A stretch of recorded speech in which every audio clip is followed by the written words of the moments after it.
What's a key skill that successful people have? Today, we find out and how you can develop it on Start With a Win. Welcome to Start With a Win, where we talk franchising, leadership, and business growth. Let's go.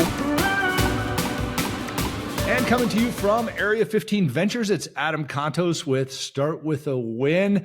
This is an exciting episode because today we have Dr. Ivan Joseph. Dr. Joseph is a vice president of student affairs at Wilfrid Laurier University. He's also an internationally renowned speaker, author, performance coach, consultant, and educator. And his TEDx talk, The Skill of Self-Confidence, has, I think it's like in the 30s of something million views now on YouTube. And it was named by Forbes as one of the top 10 best TED Talks. Dr. Joseph, welcome to Start With a Win. Thanks, Adam. And please call me Ivan. Only the people I don't like call me Dr. Joseph. So. Oh, I like that. All right, Ivan. Great to have you on the show here. You say that success begins and ends with self-confidence here. And it's so cool. I listened to your TED Talk. How did you get into talking about self-confidence and what led to this discovery? You know what? I think it was a moment when I was, people see me as the professor right now, the PhD. But what they don't know is I failed out of university. I flunked out. And then when I tried to be a varsity athlete, they see me as a high performance coach who's coached at the Olympics or the World Cup, the qualifiers. But what they don't know is I got cut from my team when I was trying out. And it really impacted my belief and my performance. And my wife, who was my girlfriend at the time, said, "Hey, I just came and saw your practice. You look terrible. This coach here, you told me he's not very good. He doesn't have the same qualifications. Why are you letting his perception of your skill and your ability influence your performance?" And that's when I realized that what people thought of me, I took on. And it impacted what my belief was about myself. And this self-defeating cycle started. That's when I was like, oh, there's something about mindset and your genuine belief in yourself. That's when I started thinking about confidence. That's pretty amazing. Let me ask you a question then about, being a high performing athlete and self-confidence. I mean, does it seem like we, through our self-confidence or lack thereof, set our own limits? Is that the reality here? I will say this, right? When you think about confidence, this genuine belief in your ability to accomplish the task at hand, you're gonna not put your hand up if you're afraid or if you think that failure is equal to your performance, right? Or if you allow doubt to come into your ability to believe that you can do something. So you won't take risks. You won't put your hand up. You won't say, "Yeah, I think I can do that." And what happens? You don't get the promotion if people don't see you taking opportunities. If you're not standing in front of the places, you won't get the opportunity if you haven't hit one out of the park. And if you can't hit one out of the park if you won't even get to the plate to take a swing. So yeah, I believe it. We think about it as acquisition of talent or skill, but really that mindset starts the process before and beyond what skill gives you. I think you made this very profound statement a second ago, which is you'll never get to hit it out of the park if you won't get to the plate and take the swing. Mm-hmm. Why are we so afraid to get to the plate and take the swing? Well, there's a couple of reasons. And I'll say for me, when I'm a dad of daughters, right? And my daughters who are valedictorians, like top of their class, they don't want to look bad. They don't want to be embarrassed. They don't mind doing something, but they better be immediately good at it. Well, nobody gets to be immediately excellent. So one of the reasons we're afraid is we don't want to strike out. We're worried as a public about what the person over there is going to think about us or say about us. We get in our own head. That ego, that pride, that shame stops us from being willing to take risks. That's number one. Okay. It's fascinating because if you're never willing to start, you're never going to succeed. Amen. So, and you always talk about how success begins with self-confidence and ends with self-confidence as well. I guess there's some humility in there also. So explain that to us. Why is that? Why is self-confidence so important when it comes to all of our listeners reflecting? Because this is a bunch of leaders and entrepreneurs here, and they wake up with this same self-doubt that we all have when we, start getting in our own heads. Explain to us, why is attempting to begin and attempting to end with self-confidence so important? Yeah, and you said a good word in there too earlier, which is about humility. And I think let me start with that part: is recognize that self-confidence and humility are the same thing. People are like, what? Like, self-confidence is what you tell yourself. Ego is what you tell others, right? Hey, look how great I am, you, Bob. Bob, I'm number one. No. When we get into some place that's novel and new, we have doubt, imposter syndrome. We've all had that promotion. I remember getting this new job. I'm like, oh my God, I don't even know how to delegate. I don't know what does this budget mean? They're asking me about stakeholder consult.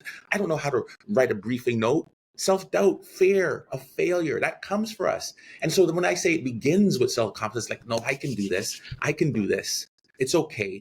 Or, you know what? I'm going to ask somebody for help. That's self-confidence. That's humility, right? Because being willing to say, I don't know everything, that's what starts your performance going in the right direction. And at the end of the day, recognizing, I didn't do this by myself. Let me give praise to the people that helped me get here. Another part of confidence, meaning I'm going to share the love in this great moment. Awesome. And you mentioned the imposter syndrome there. So we hear that in the entrepreneurial space. In fact, I was in a room of 100 entrepreneurs, business leaders. Everybody paid like $15,000 to be in this room. It was incredible. And the leader of the room stood up there and said, who has this self-doubt, fear, and overwhelm known as imposter syndrome? And the entire room of these key leaders raised their hand. Do we all have this? And what is imposter syndrome? Can you explain that to us? Yeah, in the business world, you've probably heard this word of the Peter principle. When you graduate into a job where you don't think your skills are good enough, but you just got the promotion, right? And you're like, oh my gosh, and it happens to everybody. Imposter syndrome is this doubt that you have, this self-doubt that says, I don't want anybody to know that I don't know what I'm talking about. I'm an imposter. I don't belong here. Everybody else is way smarter than me. Everybody else is way more talented. And we all say, oh my gosh, that person got the job. They went to Harvard and Stanford. They're doing the job. I only went to Iowa school, right? Or man, that person sounds so smart when they speak. I better keep my mouth shut. I remember that. Like, I don't want to put my hand up because, I don't know the answer. And then somebody else says the answer and somebody says, great job. It's like, dang it, I knew that one, right? We all have it. And if we don't have it, then we haven't pushed ourselves to really achieve our potential. Then we're good in staying comfortable. And high performers, right? They don't want to stay comfortable. They're driving to the next thing. And it's normal and it's okay to have fear of failure and to have self-doubt when you're in that new novel position. That tells you that you've stretched yourself. And so how do you combat that self-confidence or that imposter syndrome that eats away at your self-confidence? Well, that's a different question that we can answer later on. But give yourself grace and recognize that when that doubt is coming, then you are growing and stretching and developing your skills. Ooh, I like that. I mean, that's a key point, everybody. Listen to what Ivan just said here. That indication of self-doubt means you're doing something right. It means you're stretching yourself. So, and you mentioned, I mean, there's a lot of gold in this. You mentioned the comfort. And I think the comfort drives us to the minimum necessary in our performance. But this discomfort drives us to find or even pursue that maximum possible. So minimum necessary, maximum possible. Where do you want to end up, folks? I think we know the answer to that. And Ivan has a lot of the boost to get there. We're seeing a lot of people change jobs or adjust their careers, things like that lately. And there is a lot of self-doubt coming in these times. You apply for a job, but you're like, I don't meet all the requirements that the HR department put on the form. I mean, frankly, I'm a 2-time college dropout myself. I went on to become the CEO of a public company and got a 4.0 on my MBA. But the reality was there was a ton of self-doubt, and I had to figure out ways to increase that confidence. What recommendations do you have for people in this day and age to increase their self-confidence? This is, I want to give your listeners some real concrete tools because there's some simple things.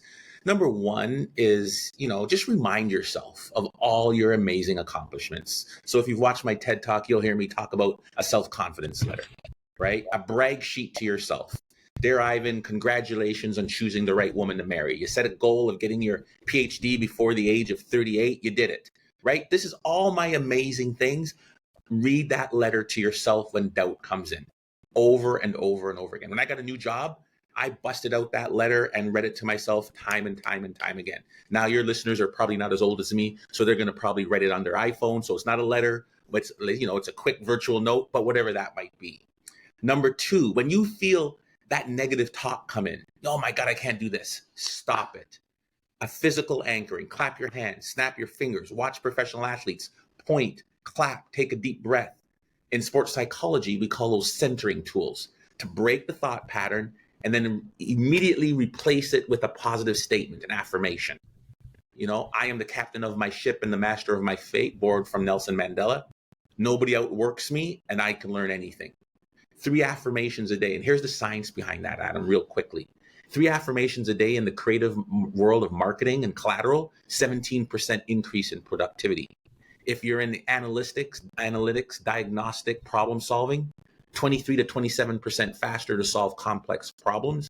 And finally, in revenue generation sales world, you increase your sales profitability by over 27%. A Harvard study by Sonia Lubomowski.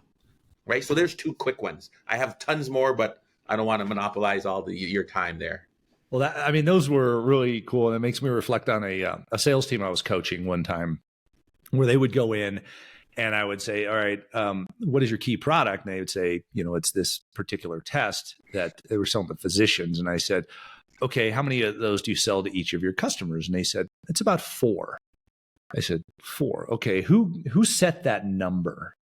And they go, well, that's just kind of what we've normally sold. And I said, is that what you tell your physicians? They said, yeah. I said, okay, well, how many customers does an average physician have? And they said 400. I go, you're only serving 1% of their customers with this?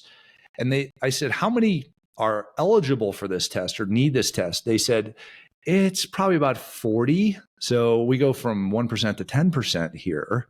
I said, well, why don't you go in and say, hey, you have 10% of your customers are eligible for this. Let's see if we can get those 10% taken care of with it. I said, let's give that a try. So a couple months later at the next quarterly meeting, I said, what happened here? And they came in and they said, we're selling an average of 27. I said, why is that? And they go, well, it just changed in our heads. I mean, is this self-confidence in sales of I can perform more? It's a combination of 2 things, right? It's a matter of self-confidence, but really you're talking about, this is a sports psychology high performance term called the Pygmalion effect, meaning people will always rise to your minimum level of expectations. And because somebody changed that expectation, people then said, oh, it could happen. People were watching us. Yeah. I do a talk on high performance where we talk about the Pygmalion effect and how it allows and Olympians achieve excellence. But yeah, that's to me what happened right there. So this is fascinating because I want to talk now, sales team, individual. Building high performance teams is one of the key things that you are an expert at. How do we build self-confidence into team building? And give us some tips and pointers on doing that. Yeah. So the number one thing I always talk about is a clear sense of purpose, making sure that everybody is aligned with who we are and what we're about. Put a ding in the universe, Skype. Be disruptive in the pursuit of change, Apple. South Lake Hospital, give a damn. Those clear sense of purpose. Zappos, live and deliver our wow. People mistake purpose with this vision of we will do this and this and this and this and that. It's too much. Clear sense that everybody can say, that makes the neck of my hair stand up. I'm excited. Then cohesion, social cohesion, not the technical skills and the processes about onboarding and all of this. When they looked at NBA's teams in the 80s and said which teams were more likely to win the championship, it wasn't talent, it wasn't salary, it wasn't number 1 draft picks. It was the team that had the most fist bumps, high fives, butt taps, chest bumps, the team that felt most connected to one another. Right? Cohesion. Those are 2 things that they start and end my high performing teams. I focus a lot on those. Wow. So, for the listeners, if you coach a real estate team or a football team, or maybe you run a small business like some sub sandwich shop in one of the business we have. It's fascinating to listen to what Ivan's talking about here, because I think this plays across the board. The whole saying, teamwork makes the dream work. Mm-hmm. And the reality is if we're all working together on this, and like Ivan said, lifting each other up, we're building something stronger. So you mostly coach soccer and have been a high performance sports psychology coaching consultant for a championship basketball team, as well as individual sports psychology coach. I mean, you've done a lot in sports improvement and performance. Tell us a little bit about some of the experiences you've had, both between the teamwork and the individual sports. Like, you've done tennis and karate, things like that, where it's more of an individual sport. But give us some examples that we can apply to ourselves. Yeah. So I'll tell here's a perfect example. So I was working with Canada's national basketball team, right? They're at the FIBA U19, and Canada never had a big time movement, and all the number one players, they don't want to play for Canada. And so we had the U19 team, a 16-year-old kid was the star player on this team, because we allowed him to have a moment to own the stage and own it. Right. And we ended up winning our first ever gold medal. I was the high performance coach for this team. You might know the guy that ended up being drafted. That was a star. His name was RJ Barrett, ended up being a top 3 pick for the New York Knicks. One of the things that we did that will really help that team's performance, and especially RJ's, was we concentrated on showing not the mistakes that a team made, but all the great moments. You can still create teachable, coachable moments by catching excellence. Right? Instead of, you didn't put your hand up, you didn't rebound. No, ignore that. And then let's praise the process. That translates in the corporate world by, if you want to change behavior, stop getting on somebody who's late or who did the project wrong. It's like, you know what? Hey, folks, at the end of the meeting, thanks for coming on time. I really appreciate it. It allows us to get started and not waste any time. Hey, folks, I just want to share with you this PowerPoint presentation. 4 lines, logo in the bottom right. This is the template that we want. This is outstanding. Let's have more of this. Right? Wow. Still praising the process. Individually now, one of the things we have to recognize is that everybody is motivated differently. And we want to be fair, right? And treat everybody equally. It doesn't work like that. Find out what their thing is. And that only happens by you investing in that relationship beyond the confines of the boardroom. That brings out the best in our performers. Wow. And you mentioned mistakes. Let's talk about mistakes and failures here, because I'll tell you, it's and I know you talk about like Thomas Edison and some of the ways that people have found success is by finding failure and finding mistakes. How do we reset our self-confidence, or how do we get back on the horse or on the bus or whatever it is when we are so down on ourselves? Yeah, I think this is an important piece, because sometimes people say, oh, just make mistakes. This is great. We're moving. It's making mistakes and taking the time and the space to reflect. I ask myself 2 questions. What am I here to learn? Because that's where the real growth happens. And if we stop on the first answer, we don't get to the real meat. Right? I got fired from a national team. We didn't qualify for the World Cup, just the recent one. And I was like, gosh, dang it. What am I here to learn? If only I did this in the final minute, they wouldn't have tied the game. We would have won. No, that's not the right answer. If only I did this in preseason 6 months ago and recruited different talent. No, that wasn't the right answer. It wasn't until I got to the 3rd reflection I said, you know what? I needed to do a better job of managing the expectations of the people above me and the politics and building a coalition of people to support me. Now that's the right answer. Sometimes we don't sit there and reflect. We just think I failed, so therefore I go to the next one. But if we don't ask what we're here to learn, and then who are we here to teach, then we don't create a sustainable, high-performing organization. We want to hide our mistakes because we're too embarrassed and too ashamed. Well, that doesn't lead to excellence in the corporate world. Wow. So what am I here to learn, and who am I here to teach? Mm-hmm. Those are some powerful questions, folks. Mm-hmm. So thank you for sharing those with us. This has been an immersion in working on that self-confidence. So Ivan, this has been fantastic. But I want to dig into your head with my final question Yeah. and find out what powers Dr. Ivan Joseph. So I ask this question to all of our great guests on the show, and I'm sure you have an incredible answer as well. Dr. Joseph, how do you start your day with a win and build that self-confidence? Yeah, that's a great question. And it's not very sexy, but the truth of the matter is I get up, I take a glass of water, and I always go for a half hour, 45-minute walk. Because in that space, I ground myself and I try not to just think about, what I've got to do for the day. Because then my brain races. It's a moment of a reflection and gratitude and a moment to pause and reflect on the wins that you've had, the wins that you've had the day before, the wins that you've had that week. Because if you take a moment there, then that creates the space where it's like, yes, I'm great. I'm good at what I do. Right? Don't underestimate that time. Some people, it's going to be a quiet moment, but for me, it's a walk because I want to get that exercise in, get the blood flowing, get the dopamine going. And that's how I start my day with a win. What a great morning routine. Thank you for sharing that with us. Dr. Ivan Joseph, internationally renowned speaker, author, performance coach, consultant, educator, TEDx talker. Make sure you check him out. Very easy to find on YouTube. He's got one of the top TEDx talks in the world. Dr. Ivan Joseph, thank you for being on Start With a Win. My pleasure, folks. Enjoy your day. Thanks for joining us on Start With a Win. Be sure to like and subscribe to this episode and share it with your friends. Also, be sure to check out Adam on YouTube at Adam Contos CEO, as well as on all the social media platforms. And don't forget, start with a win.